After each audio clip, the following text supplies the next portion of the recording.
So very good morning to you all. Welcome to you all in St. Zero online class. Today this is the second part of chapter number 4. Chapter number 8, part second.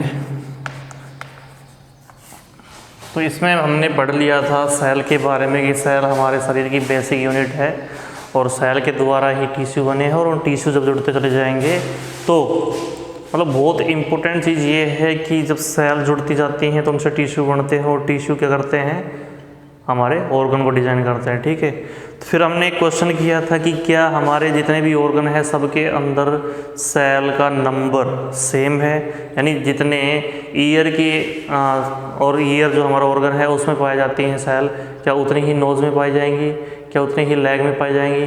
तो ये depend करेगा। तो देखो मैंने आपको बताया था कि हर एक ऑर्गन के अंदर सेल जो होंगी वो अलग होंगी। ठीक है, उनके टिश्यू जो होंगे वो अलग होंगे। ये डिपेंड ऑन द फंक्शन, ये उनके कार्य के ऊपर निर्भर करता है कि किसका कार्य क्या है। जैसे सपोज करो कि अपने भी हैंड है और हैंड सपोज करो किसी और अन्य जीव के है, तो उनके अंदर नंबर ऑफ जो सेल्स होंगी वो लगभग इक्वल होंगी।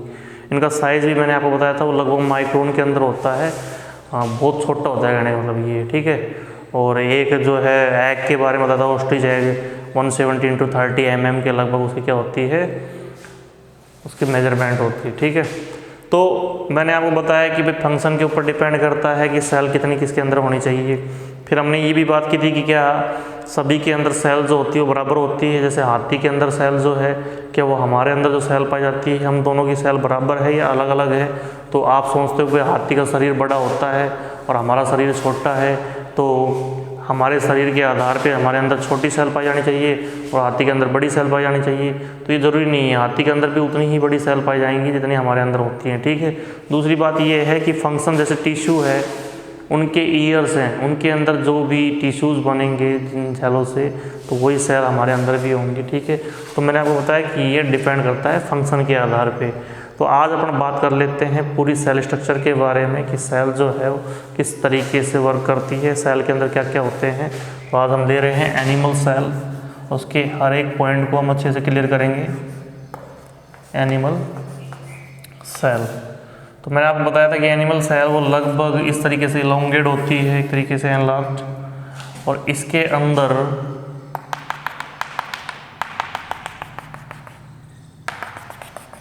ये वैसे डबल लेयर्ड होगी इस तरीके से। ये इसकी बाहर की आउटर लेयर है। ठीक है, इसके अंदर लिक्विड जेली टाइप की स्ट्रक्चर भरी होती है। तो मैं इन सबको बता देता हूँ आपको। इसे बीच में क्या होता है, एक सर्कुलर फीचर होता है, सर्कुलर स्ट्रक्चर। इसमें भी एक लिक्विड भरा हुआ होता है।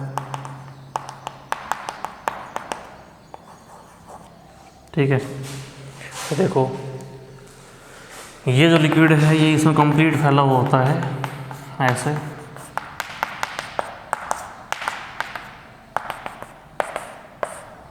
और इसके अंदर सेल की ऑर्गेनेल्स पाई जाती हैं। जैसे ये डोज ऐसे डॉट डॉट साइड में होंगी, ऐसे इसके अंदर ये होंगे शूज टाइप में। ठीक है, ऐसे इसके अंदर गोल्जी बॉडीज होंगी इस तरीके से। तो बहुत से अन्य क्या होते हैं इनके अंदर। इसके अंदर देखो मैं आपको बताना चाहूँगी, बाहर वाली जो लेयर है आउटर लेयर, इस आउटर लेयर को बोलते हैं सेल मेम्ब्रेन। सेल मेम्ब्रेन, ठीक है, क्या बोला जाता है इसको, सेल मेम्ब्रेन। तो दूसरी बात मैं आपको बताना चाहूँगा कि इसके चारों जो अंदर जो है वो क्या है, लिक्विड है, जेली टाइप लिक्विड।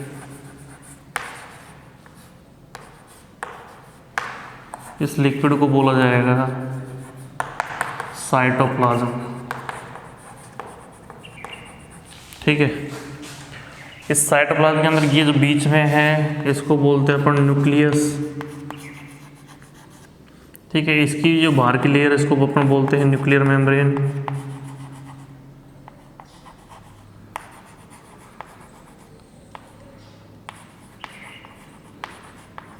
इसके अंदर भी एक लिक्विड पाया जाता है जिसको अपन बोलते हैं न्यूक्लियोप्लाज्म। और इसके अंदर ये जो है इसको बोलते हैं अपन सेंट्रोइड या सेंट्रोइड।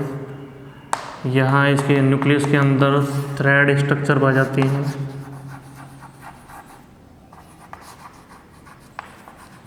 जिनको अपन बोलते हैं क्रोमोसोम। ये क्रोमोसोम जब कनेक्ट हो जाते हैं डिवीजन के टाइम पे, सेल डिवीजन जब होती है तो उसको ये डीएनए फॉर्म करती है। ठीक है, क्रोमोसोम के आधार पर ही निर्णय लिया जाता है कि होने वाला जो बेबी है, यानी ये हमारे क्या करते हैं, इनहेरिट करते हैं अपने एक पीढ़ी से दूसरी पीढ़ी में जो वर्चूज़ होते हैं, कैरेक्टर्स होते हैं, उनको लेके जाते हैं। जैसे किसी के मम्मी या पापा की हाइट लंबी है तो उसका जो बेबी होगा वो लंबा होगा या छोटा होगा। तो ये डिपेंड करता है कि किस कैरेक्टर को इनहेरिट किया गया है। ठीक है, अगर उनमें से किसी एक की जो आँख है वो ब्राउन है तो बच्चे की भी आँख पॉसिबिलिटी है कि वो ब्राउन होगी, या ब्लू है उसकी आइज़ तो बच्चे की भी आइज़ हो सकता है ब्लू हो। ठीक है, तो ये कैरेक्टर को इनहेरिट करते हैं, ये सेल के अंदर यहाँ पर जाता है। उसके बाद मैं आपको बताना चाहूँगा, जैसे सूद स्टेप स्ट्रक्चर है, इसको माइटोकॉन्ड्रिया बोलते हैं। और ये जो गोल गोल मैंने आपको खाली सिस्टम दिखाया है, ये क्या है, वैक्यूल्स है। ये जो लाइनीज दिख रही है आपको, ये क्या है, गोल्जी बॉडी है। ठीक है, इस तरीके से इसके अंदर राइबोसोम भी पाए जाते हैं। हाँ, बहुत से अन्य ऑर्गेनलीज है। इन सबको क्या बोलते हैं, जो ये अंदर पाए जाते हैं इनको बोलते हैं सेल ऑर्गेनलीज। ठीक है, जो साइटोप्लाज्म के अंदर पाए जाते हैं, जो इसके अंदर घूमते हैं, तो इनको बोलते हैं अपन सेल ऑर्गेनलीज। अब इन सब के बारे में थोड़ा सा अलग अलग पढ़ लेते हैं। तो देखिए,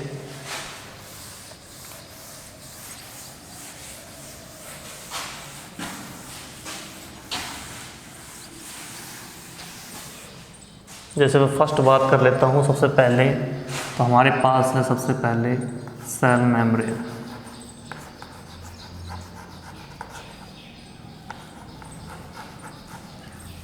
सेल मेम्ब्रेन का जो अदर नेम है, इसका अदर नेम, इसको प्लाज्मा मेम्ब्रेन भी बोलते हैं।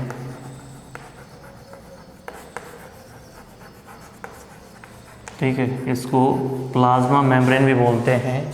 और ये जो सेल मेम्ब्रेन है ये सेमी परमेएबल है।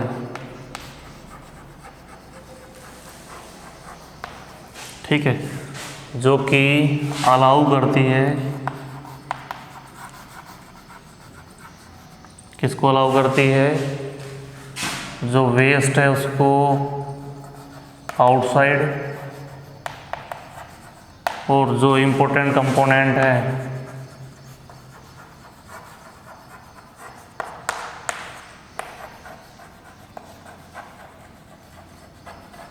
उनको इनसाइड। इम्पोर्टेंट कंपोनेंट्स मतलब जैसे न्यूट्रिएंट्स वगैरह हैं, सॉल्ट वगैरह है, वाटर है, इन चीज़ों को ये अंदर अलाउ करती है, और जो वेस्ट अंदर प्रोड्यूस हो गया उसको बाहर अलाउ करती है। ठीक है, तीसरी इसके अंदर ये जो है पोरस है। पोरस मतलब छिद्रीली है, इट इज़ पोरस, छिद्रीली है। और ये इसका एक मेन फंक्शन क्या है, it gives shape, it gives shape to cell. भाई ये जो मेम्ब्रेन है इसी के लिए हिसाब से तो अपन बोलते कि इसकी सेफ जो है इस तरीके से होगी, ये बाहर वाला है।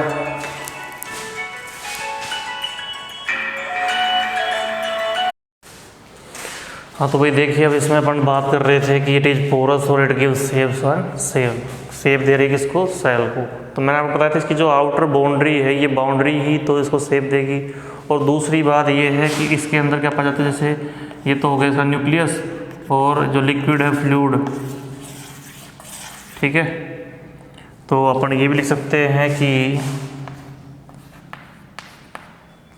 It hold nucleus and cytoplasm. तो ये था हमारा पहला टॉपिक, क्या था भाई, सेल मेम्ब्रेन के बारे में, यानी हमने इसकी बाहर की लेयर के बारे में पढ़ लिया है। ठीक है, एक चीज़ और मैं बताना चाहूँगा कि एनिमल सेल और प्लांट सेल के अंदर क्या प्रॉब्लम है, थोड़ी सी डिफरेंट क्या रहेगी इनके अंदर, तो वो डिफरेंस भी देख लो। एनिमल सेल के अंदर तो इसको अपन क्या बोल रहे थे, सेल मेम्ब्रेन, या इसको अपन दूसरा नाम दे रहे थे प्लाज्मा मेम्ब्रेन, ठीक है। लेकिन जो प्लांट सेल होती है, ये मान लो कोई प्लांट सेल है, इस प्लांट सेल की जो ये एक्सटर्नल मेमोरी है, सॉरी एक्सटर्नल जो क्या है लेयर है, ये इसको सेल वॉल बोलते हैं अपन, क्या बोलते हैं, सेल वॉल। सेल मेम्ब्रेन इसमें पाई जाती है, उसमें सेल वॉल पाई जाती है।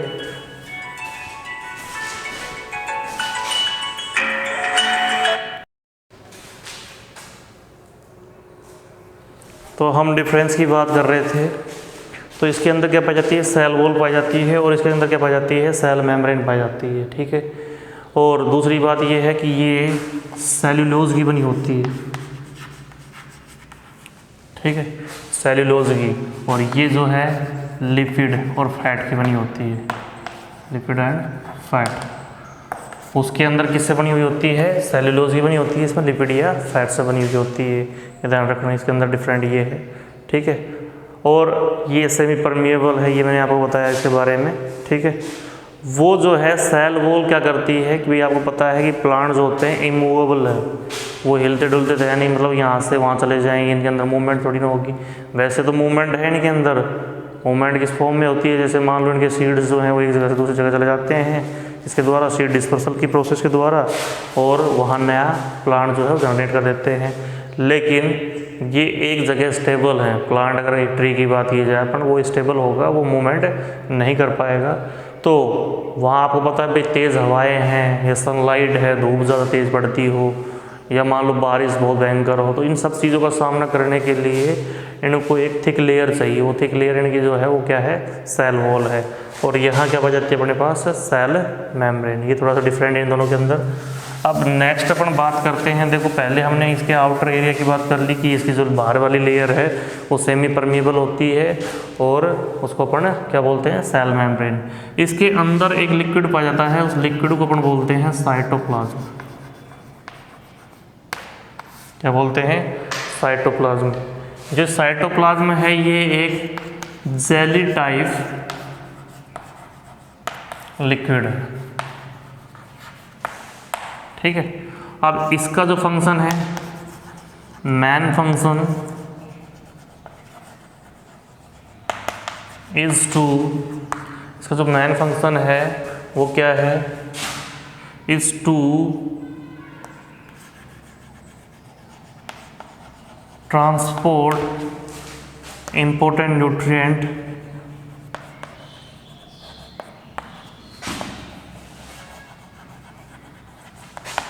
To all cell organelles. मतलब इसके अंदर जितने भी सेल ऑर्गेनलीज पाए जाते हैं, जैसे माइटोकॉन्ड्रिया वगैरह, राइबोसोम है, जो भी हैं, इन सब तक ये न्यूट्रिएंट्स वगैरह पहुंचाती है, वाटर वगैरह इन चीज़ों की पूर्ति करती है। दूसरा, it maintain safe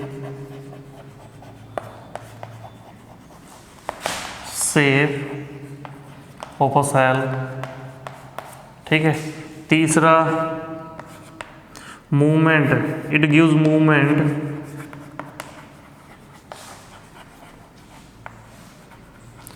to cell organelles. जितने भी सेल ऑर्गेनलीज हैं उन सबको मूवमेंट इसकी तरफ से मिलती है, मतलब फ्लूइड के अंदर वो एक जगह से फ्लो होकर दूसरी जगह चले जाते हैं। तो ये चीज़ भी इसी की वजह से होती है, साइटोप्लाज्म की वजह से। नेक्स्ट है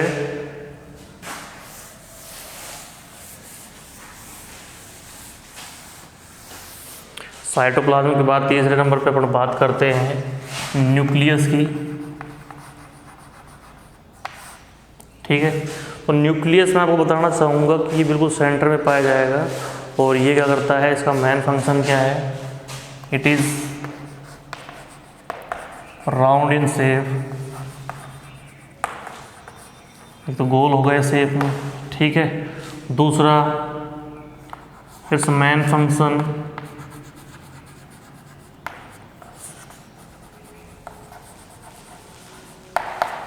is to control all cell organelles movement activities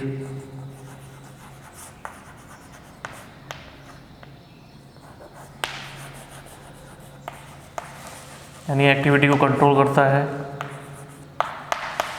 ठीक है। तीसरा, इसके बारे में मैंने आपको बताया था कि it has nucleoplasm.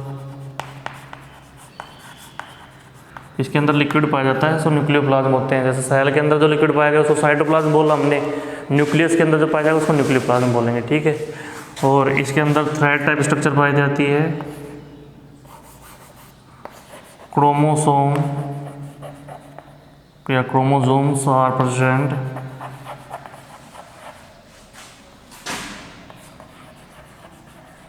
In the form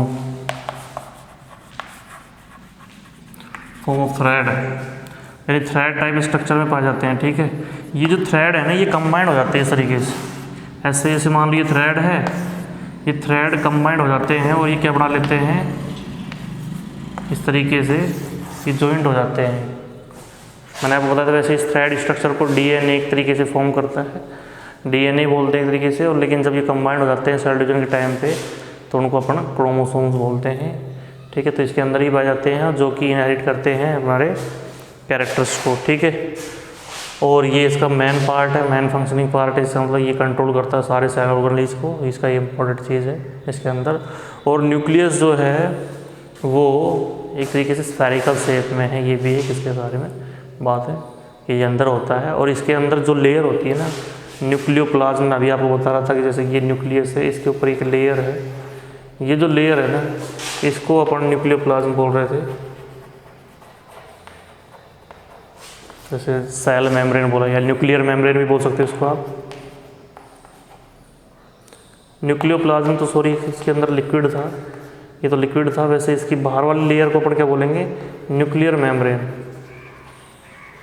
इसको अपन बोलेंगे न्यूक्लियर मेम्ब्रेन। और ये मेम्ब्रेन भी पोरस है, ये भी पोरस है और ये भी अलाउ करती है कि किस इंपॉर्टेंट चीज़ को अंदर भेजना है और किसको बाहर। इसके अंदर भी ये वर्क होता है। यानी हमारी सेल बहुत छोटी सी है, लेकिन उस छोटी सी सेल के अंदर देखो कितने वर्क होते हैं, कितने फंक्शन हैं उनकी, ये सारी चीज़ आप देख पा रहे हो। एक छोटी सी सेल जिसका साइज़ हम नेकेड आई से देख ही नहीं सकते हैं, तो देखने के लिए हमें माइक्रोस्कोप चाहिए। ठीक है। तब जाके हमें दिखता है। लेकिन उसके अंदर इतने सेल बॉडीज़ हैं जो वर्क करते हैं। जैसे इसके अंदर माइटोकॉन्ड्रिया है जो कि एनर्जी बनाता है एटीपी को इसकी फॉर्म के अंदर। ठीक है। फूड फैक्ट्री है, यानी बहुत से वर्क होते हैं इनके अंदर, सेल के अंदर ही। ठीक है। छोटी सी बहुत छोटा सा पार्ट है लेकिन उसके अंदर बहुत इंपॉर्टेंट वर्क होते हैं। और हमारी पूरी बॉडी के अंदर मैंने आपको बताया था कि मिलियन और बिलियंस क्या हैं, सेल्स हैं। ठीक है। तो rest of the things about the cell, animal cell, we will read on tomorrow. Thank you, have a nice day.